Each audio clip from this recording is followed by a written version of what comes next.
हम एक्सरसाइज 3.3 का fourth equation कराने वाले हैं। बाकी के दो इक्वेशन हम पिछली वीडियो क्लासेस में दे चुके हैं। आज हम इसे करने वाले हैं एक्सरसाइज 3.3 के फोर्थ सवाल को। देखते हैं कैसे करते हैं। ये पहले हमें दे रखा है फर्स्ट इक्वेशन। ये हमें दो इक्वेशन दे रखे हैं, एक पहला दूसरा, पर इनमें थोड़ा सा डिफरेंट है, पहले वाले सवालों से थोड़े अलग हैं। पहले इनमें उन वाले में पॉइंट नहीं था, इनमें पॉइंट है। पहले इन्हें सरल कर लेते हैं, उन वाले इक्वेशंस की तरह इन्हें बना लेते हैं। देखो कैसे बनाते हैं। पहले समीकरण नंबर फर्स्ट से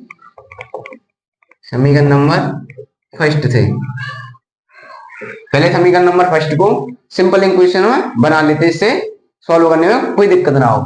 देखते हैं। पहले पॉइंटों को हटाने के लिए 0.3x 0.3y 1.3। अब इस फर्स्ट इक्वेशन को ले लिया। अब इन्हें पॉइंटों को हटाएंगे, तो इन पॉइंटों को हटाने के लिए हम क्या करेंगे, इन पॉइंटों को हटाएंगे तो इनके नीचे 10 रख लेंगे। क्यों रख लेंगे, क्या डिजिट बाद यानी एक अंक बाद पॉइंट लग रहा है तो कितने डिजिट आएंगे, 10। एक अंक बाद आ रहा है तो अब देखो इसमें भी एक डिजिट बाद पॉइंट लग रहा है तो इसके भी नीचे 10 आएगी। अगर दो डिजिट बाद लगता तो 100 आती। अब देखो इनके पीछे x है और इसके पीछे y है। अब इसके भी नीचे 1.3 है, एक अंक बाद पॉइंट लग रहा है ना, इसके भी नीचे 10 आ जाएगी। अगर 2 डिजिट बाद लगता पॉइंट तो 100 आती थे। इधर ध्यान रखना। अब इनका एलसीएम ले लेते हैं। 2x बट्टे 3 10 3/10 y 13/10।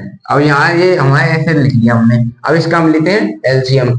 तो 2x 3y = 13/10। अब इधर रखो, इधर इसे ध्यान से देखो, दोनों के एलसीएम सेम है तो ये 10 से 10 कट जाएगी, ये खत्म। अब हमारा इक्वेशन निकल के आया 2x 3y = 13। ये हमारा इक्वेशन कौन सा बन गया, थर्ड इक्वेशन, क्योंकि दो इक्वेशन दे रखे हैं। ये हमारा थर्ड इक्वेशन बनेगा पहले वाले इक्वेशन से।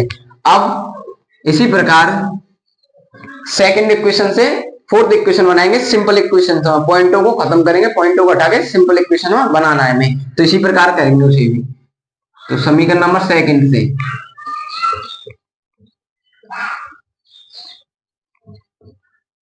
0.4x 0.5y 2.3 ये हमें दे रखा है सेकंड इक्वेशन। इसे भी इसमें से भी पॉइंट हटाने हैं। तो एक अंक बाद पॉइंट लग रहा है तो नीचे 10 आ जाएगी। इसके भी 1 डिजिट बाद पॉइंट है तो इसके भी नीचे 10 और इसके भी नीचे 10। अब इसका एलसीएम ले लेते हैं। 10 4x + 5y एलसीएम ले लिया 23/10। अब देखो इसका भी नीचे 10 है, इसके भी नीचे 10 है, दोनों 10 से 10 कट जाएंगे। तो ये भी इक्वेशंस बन के निकला 4x 5y = 23।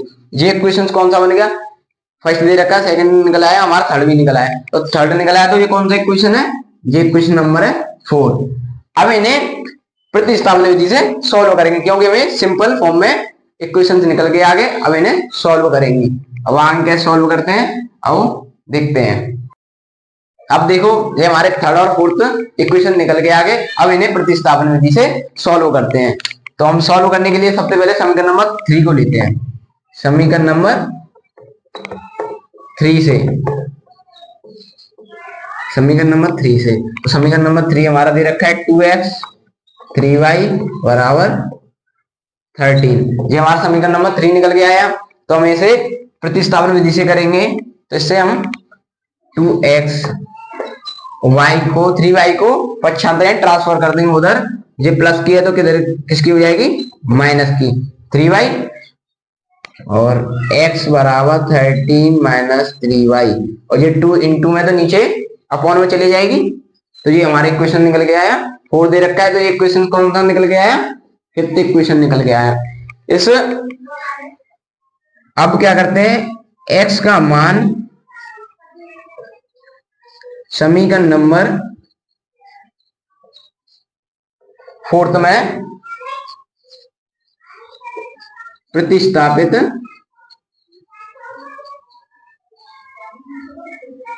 करने पर। अब इसमें एक डाउट आता है, x का मान समीकरण नंबर 4 में ही क्यों पुट किया, 3 में क्यों नहीं पुट किया? 3 में इसलिए पुट नहीं किया क्योंकि हमने ये x का मान समीकरण नंबर 3 से ही निकाला है। अगर इसका x के मान को समीकरण नंबर 3 में रखते तो कुछ वैल्यू नहीं आती, तो हमने इसीलिए समीकरण x का मान समीकरण नंबर 4 में रखा है। ये डाउट क्लियर होना चाहिए। अगर इसे हम 3 में पुट कर दें, अगर 3 से बनाया है 3 में पुट कर देते हैं तो आंसर हमारा निकलता है गलत। ठीक है, तो ध्यान रखना है x का मान जिस समीकरण से निकाला है उसी समीकरण में नहीं रखना है, अब जिसमें यानी अगले वाले इक्वेशन में रखना है। ठीक है, अब हमारे थर्ड से निकाला था y के पदों में, तो y के पदों वाले को फोर्थ में रखेंगे ना कि थर्ड में रखेंगे। ठीक है, क्योंकि हमारी जो x की वैल्यू वो प्रॉपर निकल के नहीं आई है, क्योंकि अभी x का मान हमें y के पदों में दे रखा है, अभी प्रॉपर नहीं निकल के आई है। जब प्रॉपर निकल के आया थे उसे तो फिर किसी में भी रख सकते हैं। चलो आगे निकालते हैं। अब x का मान समीकरण नंबर 4 में रखते हैं, तो फोर्थ इक्वेशन क्या है, 4x 5y बराबर 23। तो x का मान कितना है हमारा, x ये पुट कर देते हैं 30 minus 3y upon 2 plus 5y बराबर 23। अब देखो इसे सॉल्व करते हैं। अब 4 से इसमें इंटू हो रहा है, तो इंटू करने से पहले एक बात ध्यान से देखो, 4 2 से कट रही है ना, कितनी बार, 2 बार, तो यहाँ पे आ गई 2 13 3y प्लस के 5y बराबर 23। अब देखो 2 का इंटू इसमें कर दो, 13 2 जा 26 माइनस 2 3 जा 6y plus 5y equal to 23। अब देखो माइनस के 6y प्लस 5y, अब तो इजी इजी रह गया है।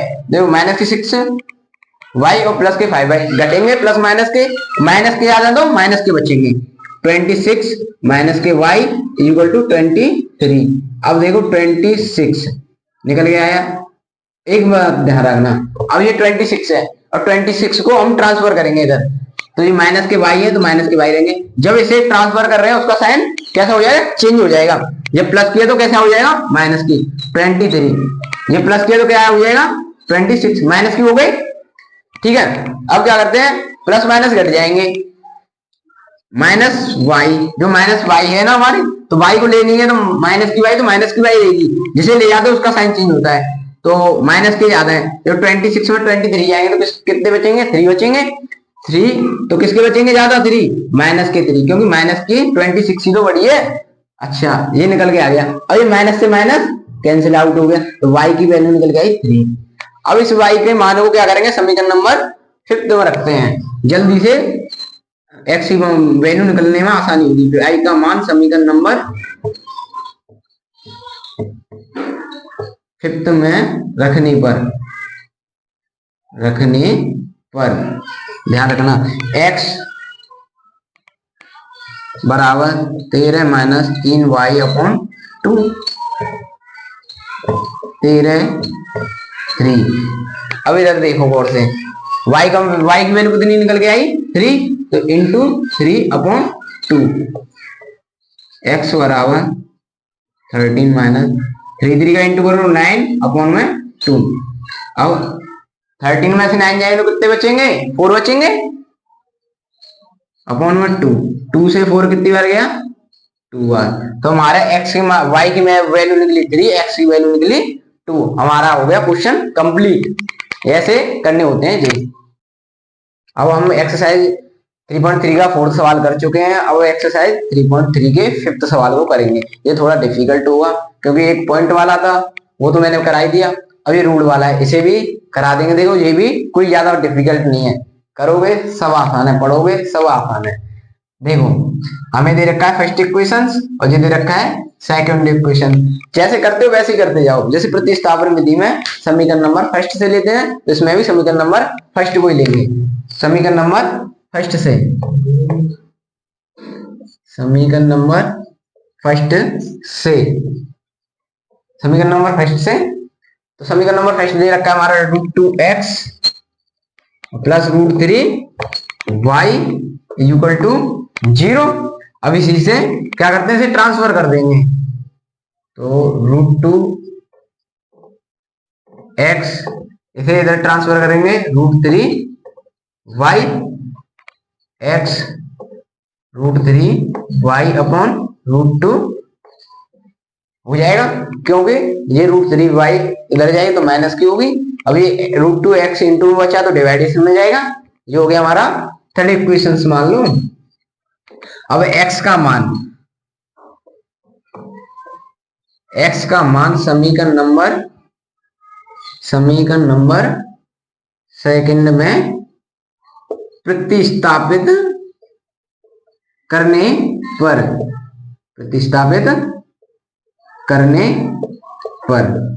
तो प्रतिस्थापित करेंगे तो सेकंड इक्वेशन क्या है, सेकंड इक्वेशन लिख लेते पहले, √3x माइनस के √8y इक्वल टू 0। अब देखो x की जगह पे x का मान y के पदों में रख लेते हैं, क्योंकि y के पदों में गिवन है, अभी क्लियर एक्यूरेट वैल्यू नहीं दे रखी है, क्योंकि y के पदों में दे रखी है हमें x की वैल्यू, इसी y के पदों से हमें काम चलाना पड़ेगा x की वैल्यू का। तो x की जगह पे इसे रख लेते हैं, कितनी दे रखी है, माइनस के √3y upon √2 minus √8y equal to 0 given दे रखा है।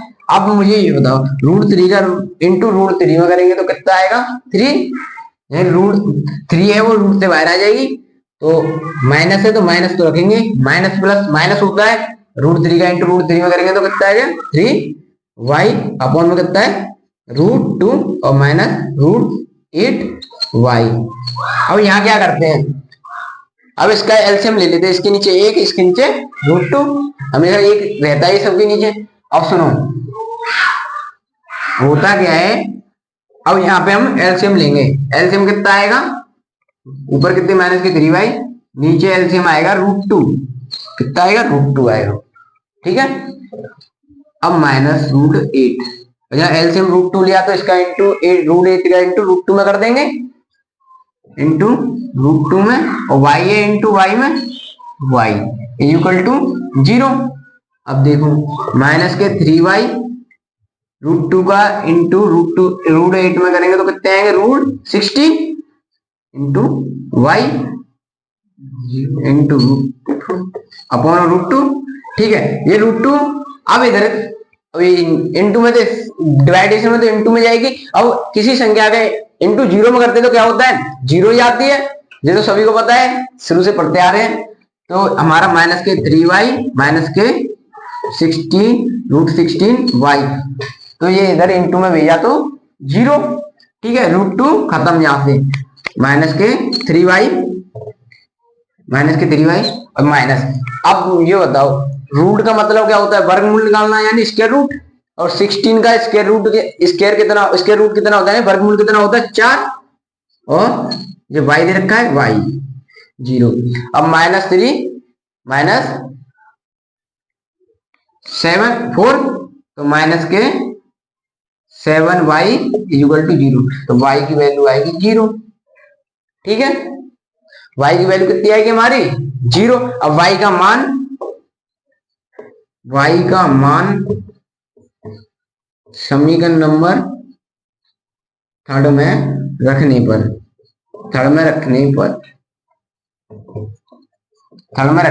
पर तो x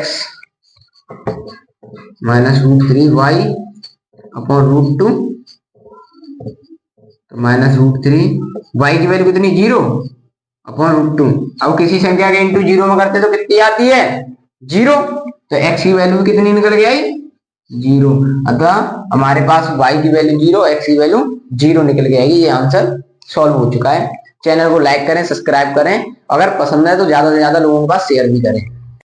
अब हमारा फिफ्थ सवाल हो चुका है, अब हम चलते हैं नेक्स्ट सवाल पे। नेक्स्ट सवाल हमारा 6वां सवाल है 3/2x माइनस के 5y/3। ये समीकरण दे रखे हैं ऐसे करके, तो मैं थोड़ी सी इसमें कुछ कंफ्यूजन होना है, इन्हें सिंपल फॉर्म में बनाते थे, पॉइंट वाला सिंपल फॉर्म में बनाया था, अपॉन के एलसीएम लेके पॉइंट हटा के 10 नीचे रखी तो उसका एलसीएम लिया था। इसी प्रकार से इसे भी एलसीएम लेके करते हैं। तो हमें दे रखा है फर्स्ट इक्वेशन और ये सेकंड इक्वेशन, तो हम क्या करते हैं समीकरण नंबर फर्स्ट को लेते हैं। तो समीकरण नंबर फर्स्ट से, समीकरण नंबर फर्स्ट से 3x अपॉन 2 माइनस के 5y अपॉन 3 माइनस के 2। अब देखो ऐसे अपॉन में से सिंपल फॉर्म में बनाना है, तो अपॉन में खत्म कर, अपॉन वाली संख्या को खत्म करने के लिए सबसे पहले क्या करते हैं, फिनिश करने के लिए इसका 2 का 3 का एलसीएम ले लेते हैं। 2 और 3 का एलसीएम तो पता ही होगा, सिंपल से शुरू से पढ़ते आ रहे हैं 6 7 क्लास से। तो कितना होता है 6 होता है, और 2 से 6 कितनी बार करती है 3 बार, तो 3 का इंटू ऊपर कर दो 3 में, तो कितना हो गया 9x। अब 3 से 6 कितनी बार करती है 2 बार, तो ऊपर 5 में 2 से इंटू कर दो 10y हो जाएगा माइनस के 2। अब देखो अब ये यहाँ पे अपॉन में भाग में डिवाइडेशन में, तो इधर जाएगी तो इंटू में जाएगी ना, 9x माइनस के 10y माइनस के 2 इंटू 6, 9x माइनस के 10y 6 2 या 12। तो ये हमारा कौन सा समीकरण इक्वेशन बन गया है थर्ड। अब इसी प्रकार समीकरण नंबर सेकंड को सॉल्व कर लेते हैं सिंपल फॉर्म में बनाने के लिए। यहाँ पर कर लेते हैं समीकरण नंबर 2 से, समीकरण नंबर 2 से, तो समीकरण नंबर 2 से, तो समीकरण नंबर 2 दे रखा है हमें x upon 3 plus y upon 2 upon 13 बट्टे 6। जो हमारा सेकंड इक्वेशन दे रखा है इसे हम सॉल्व कर रहे हैं, यानी हमें सिंपल फॉर्म में बनाना है। सिंपल फॉर्म में बनाने के लिए सबसे पहले याद रखना इनका एलसीएम लेना है। 3 और 2 का एलसीएम 6 आता है, 6 है, और 3 से 6 कितनी बार करते हैं 2 बार, तो x का इंटू 2 में कर दो 2x हो गया। 2 से 6 कितनी बार करते हैं 3 बार, तो y का इंटू 3 में कर दो 3y, तो इतना 13 बट्टे 6। अब देखो ध्यान रखना यहाँ पे भी अपॉन में 6 है, यहाँ पे भी अपॉन में 6 है, तो नीचे नीचे वाले टर्म अगर इक्वल में आते हैं तो वो डायरेक्ट काट दिया करो, डिवाइडेशन 6 से 6 फिनिश आउट, ठीक है, ये खत्म। तो हमारा इक्वेशन निकल गया है 2x plus 3y equal to 13। ये हमारा इक्वेशन निकल गया है, फोर्थ इक्वेशन निकल के आ गया। अब देखो समीकरण नंबर थर्ड कट कर देते हैं, ये हमारे सिंपल फॉर्म में आ गए इक्वेशंस। अब देखो अब प्रतिस्थापन विधि से हम इसे अब सॉल्व कर सकते हैं। तो हम उसी प्रकार प्रतिस्थापन विधि में समीकरण नंबर 3 से लेते हैं। समीकरण नंबर 3 को लेने पर समीकरण नंबर 3 से प्रतिस्थापन विधि में क्या करते हैं, ऐसे करते हैं। तो प्रतिस्थापन विधि के मेथड की करेंगे 9x माइनस के 10y इक्वल टू माइनस के 12। अब क्या होता है इसे 9x y की वैल्यू को इधर ट्रांसफर कर देते हैं, माइनस के 12, तो माइनस के 10y इधर प्लस के 10y हो जाएगी, ठीक है। अब देखो x माइनस के 12 प्लस 10y अपॉन, अब 9 इंटू में तो क्या किस में जाएगी डिवाइडेशन में, x के मान y के पदों में कितना निकला माइनस के 12 प्लस 10y अपॉन 9। ये हमारा कौन सा इक्वेशन हो गया फिफ्थ इक्वेशन। अब इस x के मान को जो y के पदों में टर्म्स में दे रखा है उसे हम किस में पुट करेंगे फोर्थ इक्वेशन में। यहाँ पे लिख लेते हैं x का मान